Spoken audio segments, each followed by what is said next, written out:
ప్రస్తుతం మనం చూసినట్లయితే సీఎంఆర్ కాలేజ్ గర్ల్స్ హాస్టల్‌లో అయితే అసభ్యంగా వీడియోలు, ఫోటోలు తీశారని చెప్పేసి అయితే విద్యార్థులకైతే ఆందోళనకు దిగారు. అదేవిధంగా ఏబీవీపీ వాళ్ళు ఎవరైతే ఉంటారో వాళ్ళు కూడా ధర్నాలోకైతే రావడం అయితే జరిగింది. ధర్నా అయితే పెట్టడం జరిగింది ఇక్కడ.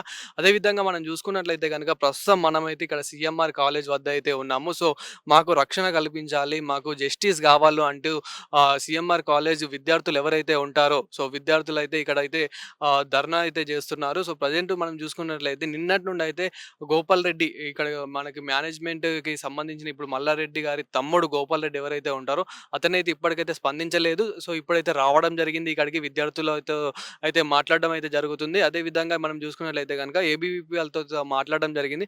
సో, ఇక్కడ అలాంటివి ఇలా ఏం జరగలేవు. అట్లాంటిది ఏం చేయలేదు. జస్ట్ వాళ్ళు అనుమాన పడుతున్నారు అంతే అన్నట్టు అయితే వీళ్ళు విద్యార్థులకు సంధాయించడం అయితే జరుగుతుంది. కానీ అలాంటిది ఏం లేదు. మేమెందుకు అబద్ధం జెప్తామో ఒకరు వచ్చారు, పక్కా తీశారు. దీంట్లో ప్రీతిరెడ్డి హస్తం గూడా ఉంది. ఎవరైతే వార్డెన్ ఇన్‌చార్జ్ ఉంటారో ప్రీతిరెడ్డి అనే వార్డెన్ తను గూడా ఉంది. ఎందుకు ఇప్పుడు ఉన్న పలంగానే తను కనిపించడం లేదు అని జెప్పేసి గూడా విద్యార్థులైతే మాట్లాడుతూ ఉన్నారు. అయితే మనం ఇక్కడ చూసుకున్నట్లయితే గనక ఆ ప్రీతిరెడ్డి అనే ఇన్‌చార్జ్ మాత్రం కనిపించడం లేదు. నైటే సస్పెండ్ చేశామని జెప్పేసి గోపాల్ రెడ్డి గారు అంటున్నారు. కానీ ఇక్కడ ఉన్న విద్యార్థులు మాత్రం లేదు లేదు మార్నింగ్ మాత్రం వచ్చింది ప్రీతిరెడ్డి అన్నీ తన లగేజ్ అంతా తీసుకొని ఆటోలో దర్జాగా ఎళ్ళిపోయిందని జెప్పేసి గూడా ఇక్కడున్న స్టూడెంట్స్ గూడా మాట్లాడుతూ ఉన్నారు. అదే విధంగా గోపాల్ రెడ్డి గారేమో ఒకసారి అరెస్ట్ చేశాము, విచారణ చేస్తున్నారని జెప్పేసి మాట్లాడుతూ ఉన్నారు. అదే విధంగా ఒక ఐదుగురిని అదుపులోకి తీసుకున్నారు. 15 ఫోన్ల వరకి గూడా తీసుకున్నారని జెప్పేసి ఇక్కడున్న పోలీస్ సిబ్బంది గూడా చెప్తూ ఉంది. కానీ మరి ఇలాంటి తప్పు లేనప్పుడు ఇదంతా ఫేక్ ఎలిగేషన్స్ అయినప్పుడు సో, మరి ఐదుగురిని ఎందుకు అదుపులోకి తీసుకున్నారు? అదే విధంగా 15 ఫోన్లను గూడా ఎందుకు తీసుకున్నారు? ఎందుకు ఇంకా ఎంక్వైరీ చేయడం లేదు? ఆ ఫింగర్ ప్రింట్స్ ఇవన్నీ ఉన్నప్పటికీ కూడా ఎందుకు నిజానిజాలనేటివి ఎందుకు బయటకు రావడం లేదు? ఇందులో పాలిటిక్స్ ఉన్నాయా? అని చెప్పేసి గూడా సో, ఇట్లా గూడా మాట్లాడుతూ ఉన్నారు. కానీ విద్యార్థులు మాత్రం సో, ఇప్పటికి చాలా బ్లేమ్ అయిపోయాం మేము. ఇప్పటికైతే మమ్మల్ని బ్లేమ్ చేయొద్దు అంటూ గూడా విద్యార్థులు గూడా ఇంకా చాలా భయపడుతున్నారు. ఇంకా ఇలాంటి మా వీడియోస్ ఎన్ని తీశారో 300కి పైగా తీశారని చెప్పేసి గూడా విద్యార్థులు చెప్తా ఉన్నారు. సో, మరి ఆ వీడియోస్ తీసి మరి బ్లాక్‌మెయిల్ చేయడానికా? ఇంకా అమ్ముకోవడానికా? ఎందుకు అని చెప్పేసి గూడా విద్యార్థులైతే చాలా భయపడుతూ ఉన్నారు.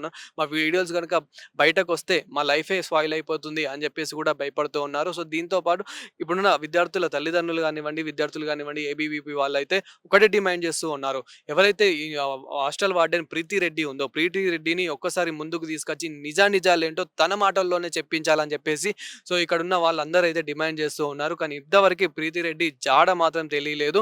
సో, బట్ ఇక్కడున్న గోపాల్ రెడ్డి గారైతే అతను చెప్పే దాంట్లో అంటే నేను విజువల్స్ కూడా చూయించే ప్రయత్నం అయితే చేస్తాను. అతను ఏం మాట్లాడారో సో, అతను చెప్పే దాంట్లో సగం అబద్ధాలన్నట్లే మనకైతే అర్థమైపోతుంది. కానీ ఇక్కడ మనం చూసుకున్నట్లయితే గనక ఎప్పుడైతే నిన్న నైట్ నుండి మనం చూస్తున్నాము ఆహ్, ప్రీతి రెడ్డి కి సంబంధించిన వాళ్ళు గూడా మేనేజ్‌మెంట్‌కి సంబంధించిన ఎవరైతే ఉంటారో వాళ్ళని గూడా అదుపులోకైతే తీసుకున్నట్లయితే తెలుస్తుంది. ఇక్కడ చూడొచ్చు మనం ఏ విధంగా అయితే అంటే ఆ పోలీస్ సిబ్బంది గూడా ఎవరిని గూడా లోపలికైతే రానివ్వడం లేదు. అదే విధంగా అమ్మాయిలకి రక్షణగా ఉండే వీళ్ళు గూడా ఇక్కడ ఎలాంటి అసలేం పట్టించుకోవడం లేనట్టుగా అయితే మనకిక్కడ కనిపిస్తుంది. అయితే అమ్మాయిలు గూడా ఇక్కడున్న విద్యార్థులు ఎవరైతే ఉంటారో గర్ల్స్ హాస్టల్‌లో సంబంధించిన విద్యార్థులు ఎవరైతే ఉంటారో సో, వాళ్ళు గూడా పాపం చాలా భయపడుతున్నట్లే మనకైతే కనిపిస్తుంది. వాళ్ళకొకటే డిమాండ్ మేము ఏం అడగడం లేదు. ప్రీతి రెడ్డిని కావాలి. అదే విధంగా మాకు జస్టిస్ కల్పించాలి. మాకు జస్టిస్ కావాలని చెప్పేసి కూడా వాళ్ళైతే అడుగుతూ ఉన్నారు. కానీ గోపాల్ రెడ్డి గారు మాత్రం వాళ్ళని కంట్రోల్ చేసేందుకు వాళ్ళకి అంటే నార్మల్‌గా చెప్పడానికే ట్రై చేస్తున్నారు తప్ప అసలు నిజానిజాలేంటో చెప్పడం లేదు. అదే విధంగా ఇలాంటివి అవన్నీ ఫేక్ అన్నట్లే చెప్తున్నారు గానీ అక్కడున్న స్టూడెంట్స్‌కి మాత్రం కరెక్ట్ ఆన్సర్ మాత్రం ఇవ్వలేకపోతున్నారు. అదే విధంగా మీడియాకి కూడా కరెక్ట్ ఆన్సర్ ఇవ్వలేకపోతున్నారు. ఏబీవీపీ వాళ్ళు ఎవరైతే ప్రశ్నిస్తారో ఏ ఒక్క ప్రశ్నకు గూడా కరెక్ట్ ఆన్సర్ అయితే ఇవ్వలేకపోతున్నారు. అసలు నిజానిజాలేంటో పోలీస్ సిబ్బందియే తొందరలోనే ఎంక్వైరీ జేసి సో, అందులో అసలు ఎవరెవరున్నారు? ఆ ప్రీతి రెడ్డిని గూడా ముందుకు తీసుకురావాలి. విద్యార్థులకు అసలు ఏం జరిగిందనేది ఆ ప్రీతి రెడ్డి ద్వారా గూడా చెప్పించాలి. వీళ్ళు గూడా ఏమంటున్నారు అనంటే ప్రీతి రెడ్డిని 2, 3 సార్లు అడిగాము మేము. సీసీ కెమెరాలు గూడా కరెక్ట్ లేవిక్కడ. ఎవరెవరో వస్తున్నారు అనంటే, మీ మీదనే మోజుపడి ఇంకెవరో వస్తున్నారు అని జెప్పేసి గూడా అలాంటి వర్డ్స్ యూజ్ జేసి ఆ ప్రీతి రెడ్డి అనే అతను హాస్టల్ ఇన్‌చార్జ్ అయితే మాట్లాడడం జరుగుతుందని జెప్పేసి గూడా ఇక్కడ చెప్తూ ఉన్నారు. అసలు నిజానిజానికి ఏం జరిగింది, ఏంటి అనేదైతే ఎంక్వైరీలో అయితే తెలియనుంది. సో, చూడాలి ముందు ముందు గూడా అసలు ఏం జరుగుతుందనేది దీంతో ఎవరెవరి హస్తం ఉందనేది గూడా చూడాలి. బ్రో మీ పేరు? నా పేరు రషీద్ అన్న. ఏం చేస్తుంటారు? అంటే ఇక్కడ మీరు మేనేజ్‌మెంటా లేకపోతే నార్మల్‌గా ఏంటి అన్న? నేను కాంగ్రెస్ పార్టీ స్టూడెంట్ వింగ్ ఉంటుంది ఎన్ఎస్వైకి డిస్ట్రిక్ట్ జనరల్ సెక్రటరీ. అయితే ఏం జరిగింది అసలు ఇక్కడ? చాలా మంది అంటే విద్యార్థుల ఫోటోస్ గాని, వీడియోస్ గాని తీసి వాళ్ళని బ్లాక్‌మెయిల్ చేస్తున్నారని చెప్పేసి కూడా ఇట్లా చాలా వినిపిస్తున్నాయి గదా! అసలు ఏం జరిగింది? విద్యార్థులు కూడా దానివల్ల చాలా భయపడుతూ ఉన్నారు. అది ఇప్పటివరకైతే జస్ట్ ఒక ఎలిగేషన్ లెక్కనే ఉందన్న.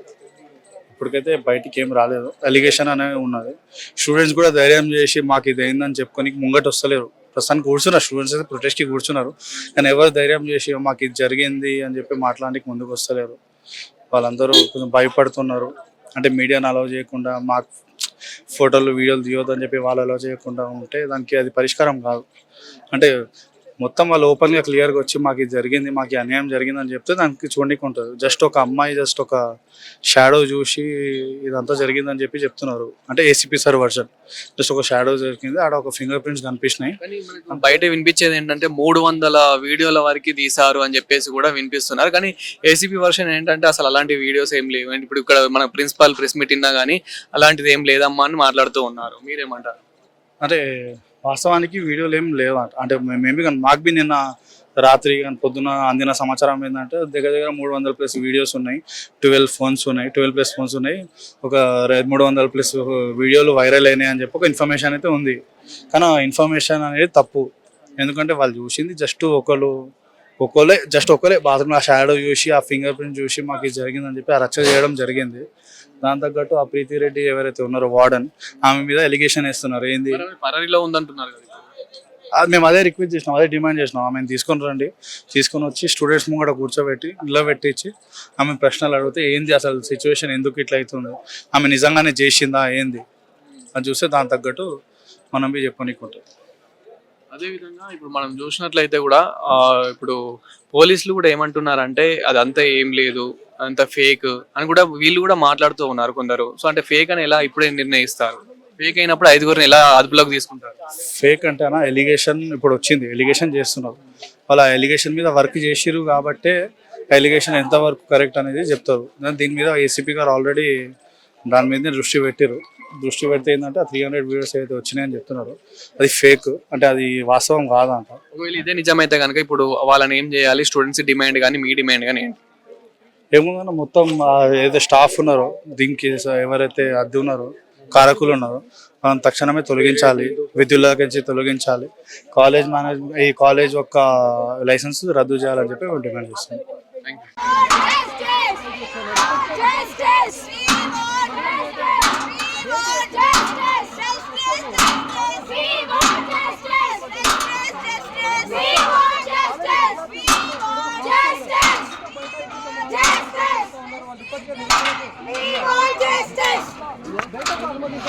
విద్యార్థులంతా కూడా